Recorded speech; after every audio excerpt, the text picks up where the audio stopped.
Guys, we are delighted to announce that we are working with the one and only OneFootball app where you can follow your favourite team, your favourite leagues, and of course, get in game notifications straight to your device.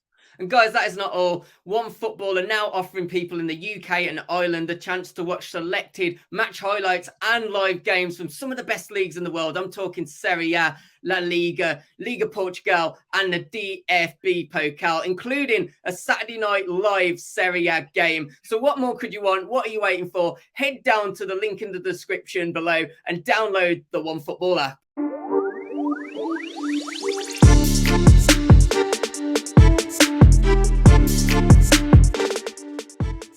Hello everybody and welcome back to Sweet and Sour Soccer, and it is the last Premier League predictions before the World Cup kicks off. Some clubs I think are going to be looking forward to the break, others maybe not so much, depends how your club's actually doing and what form you're on.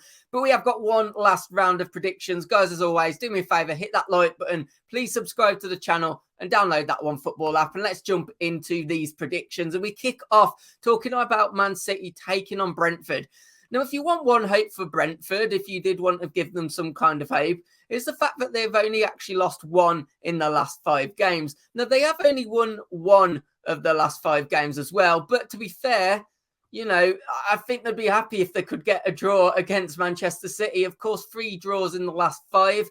They're becoming a team that's hard to beat, but they're also finding it hard to get the win. Man City, on the other hand, looking strong as always. And I think, with Man City being at home, we're going to have Haaland fully back. I mean, he only made a substitute appearance last weekend and he still smashed in those goals. So I think, for me, I think it's only going to go one way, this. I think it's Man City, and I am going to say 3-0 to Man City. Now we're going to talk about Liverpool taking on Southampton next, and a manager that has now gone, Ralph Hassel, who spent an incredibly long time in the Premier League with Southampton. Saints have decided to move him on, and I believe it's Nathan Collins that they're actually looking for at the moment as a potential replacement. He seems to be the hot favourite as it looks at the moment. I don't think he's going to be in by Saturday either way. I think this will be one for him after the World Cup. And they come out against a Liverpool team that will be absolutely buzzing after their victory against Spurs at the weekend. It was a big victory for them, and I do think they look the better team, but I do think Spurs look disappointing. I think definitely with this one being at Anfield, I think once again I am going to back the bigger team, and I am going to go for Liverpool to get the win, and I'm going to say a 2-0 victory in this one to see Liverpool nicely into the World Cup. And now we go across to the other side of Merseyside, and of course Everton, who are actually playing away at Bournemouth. Bournemouth, they got a bit of good form really when, Gary O'Neill took over, but 4 straight defeats. I think they're starting to do what people thought maybe Bournemouth were going to do. A lot of people in the Premier League predictions did say that Bournemouth were one of the favourites to go down. And I do think their form is maybe kind of matching what we kind of expected to happen really with Bournemouth, especially with the team that wasn't really massively strengthened for this Premier League challenge. But for them, they have got some hope because they come against an Everton team. But although they've kind of, they have entered some good form at some points in the season, they're not too far away getting dragged back into a sort of relegation battle if they are not careful. And another statistic which is quite damning is the fact, of course, that they've only won 1 away game in 7 away games this season. So their form really at Goodison is quite good. Away from Goodison, not so much. I think for that reason, I think these clubs are going to finish the final game before we go off to the World Cup, sharing the points. I do think it'll be both will get goals, and I do think it's going to be a 1-1 result in this one. Let's talk about West Ham now taking on Leicester City. That's the next fixture, and Leicester now really picking up some form. I think a lot of us thought Brendan Rodgers' time at Leicester was coming to an end, and I think a lot of us thought he'd be gone before the World Cup, if not during the World Cup. But that man now has really pulled back, really pulled it back, to be honest. And I think his job is going to be more than safe going into the World Cup break because he's pulled back some amazing form.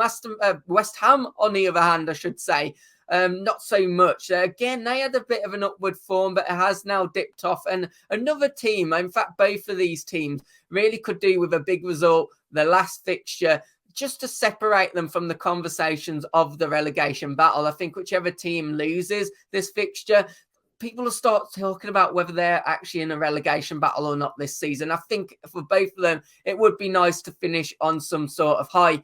Again, I think I'm going to go for the points shared, though. I'm not going to go 1-1 in this one, though. I am going to go for 2-2. I have a feeling there'll be goals, but both teams will also concede a couple as well. Let's talk about Spurs now taking on Leeds. And for Leeds, picked up some massive form. And once again, another manager that has potentially saved his neck before going off to the World Cup. Another manager that we felt was maybe on his way to being replaced. He's pulled off 2 big results, just to maybe see himself a bit more safe going into the World Cup. But they come up against the Spurs team. And I must admit, watching Spurs at the moment, I'm really not impressed. And I think they might struggle a little bit at the weekend as well, in all honesty. You look at it, Son is still out. The question is whether he's going to make the World Cup or not. Richarlison, the same goes for him. Neither are actually expected to play this weekend. And without that, it means Spurs going forward will not have much pace at all. And I think particularly against Liverpool, it kind of showed how much of a problem that was, especially when you've got Kane up front. Look, Kane can do a lot of great things. I mean, we saw the goal that he scored, such a great natural finish. But one thing he isn't absolutely blessed with, that abundance of pace. And I really do think, when he's got the likes of Son, Richarlison helping him out on the wings and with their natural pace, it does really help the Spurs attack. I think because of that, I think it's going to be a lot closer game than maybe some will have predicted. And I think I'm going to go narrowly for Spurs. I'm going to say 2-1, but it honestly would not shock me that if Leeds did get a result in this game. Let's move on to talking about Forest taking on Crystal Palace, and Forest will probably be wanting to finish off the season before going to the World Cup, I should say, with a win at home. And I think maybe being at home, that will give them a bit more of, an upward advantage of doing that. But they come up against the Crystal Palace team that I really, really like this season. I think they're so entertaining to watch. People like Zaha, Lassie, Eze. They're just kind of footballers that you just enjoy watching. And I think that's something you wouldn't have said about a Palace team a couple of years ago. Of course, they've always had Zaha, but they've added some real more excitement to this team now. And I think, they're also doing very well in terms of league position. I think this is going to be a difficult game to predict. And I honestly think this is going to be one of those games people do predict going both ways or even a draw.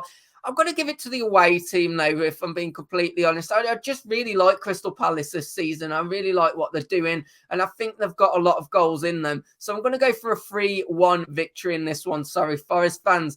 Let's talk about a club that's on everyone's lips at the moment, Newcastle United, and they take on, a top 4 contender in Chelsea. Of course, Newcastle currently sit above Chelsea in the table and look fantastic, don't they? Almiron, we've seen what great form he's in, but everyone's contributing to the goals. Even at the weekend, we saw Chris Woods getting on the score sheet. They just look at such a fantastic team. And this is a team which still have injuries. Let's not forget they've got Isaac to come back. They've got St. Maximum to come back. So this is a team that's just going to get stronger and stronger, especially when it comes to January investment. Another team that will be looking to invest probably quite heavily actually in the January transfer market is Chelsea. One thing that is clear is, I really do back Potter to eventually get it right. But at the moment, this looks nothing like his kind of team. It does feel that maybe the hierarchy at Chelsea have identified Potter as a great manager, but it doesn't really align to what the team have got at the moment. We're seeing the likes of Raheem Sterling having to play as a wing back, and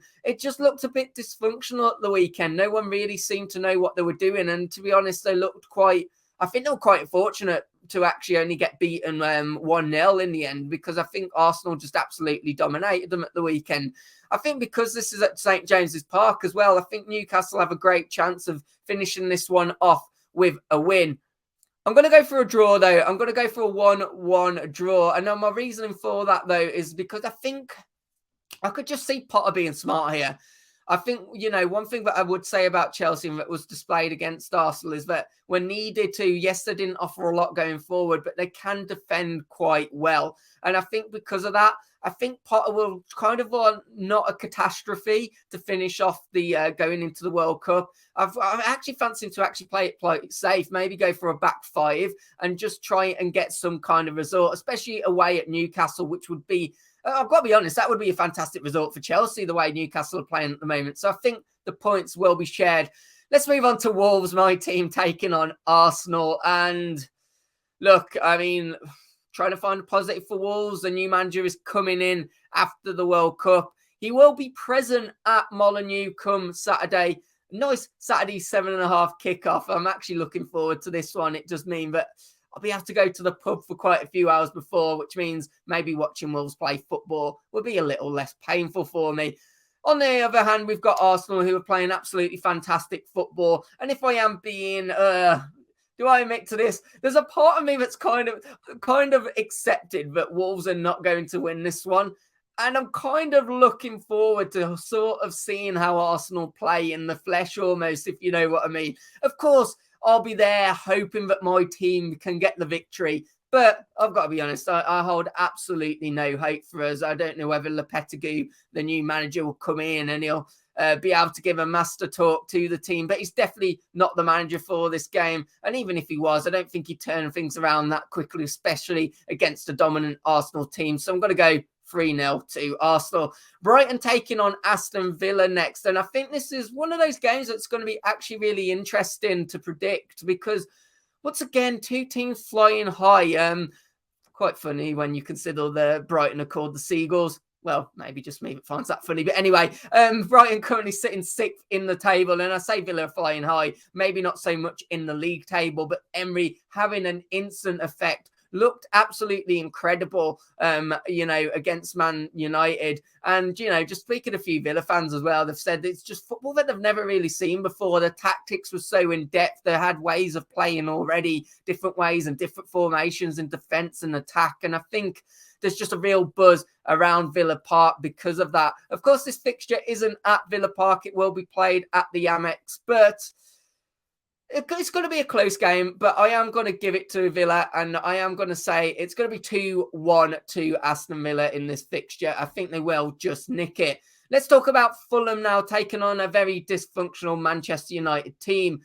Interestingly, if you had said at the start of the season that Fulham weren't too far behind Manchester United, and I think if they got the win this weekend, in fact, there might only be 1 or 2 points behind them, you probably would have suspected the fact that United had an absolute disaster and probably were in like the relegation zone or something, because I don't think many people gave Fulham that much of a chance to do how well they're actually doing in the Premier League at the moment. And it's going to be interesting, this one, isn't it? I think it's going to be a good game of football. And I honestly don't know how to predict this one because especially Fulham being at home, I think they've looked really impressive this season. And United just look in disarray at times. I think, the performance against Villa was just really uninspiring. But then we've seen at times United can really step it up and they can get victories. So it feels like it's what United team turns up. I'm going to go for a Fulham win. I am. I'm going to go for a 1-0 Fulham win. I think Manchester United have a lot to do in the transfer market, and that is the 10 fixtures. Guys, let me know in the comments what your score predictions are, as always. And of course, when the World Cup is over, we will return with these predictions, and we'll be bringing you lots of content over the World Cup. So please do stay active with the channel over this period. And guys, I'll speak to you soon. Take care. Have a good one. Like, subscribe. Download OneFootball app. See you soon. Goodbye.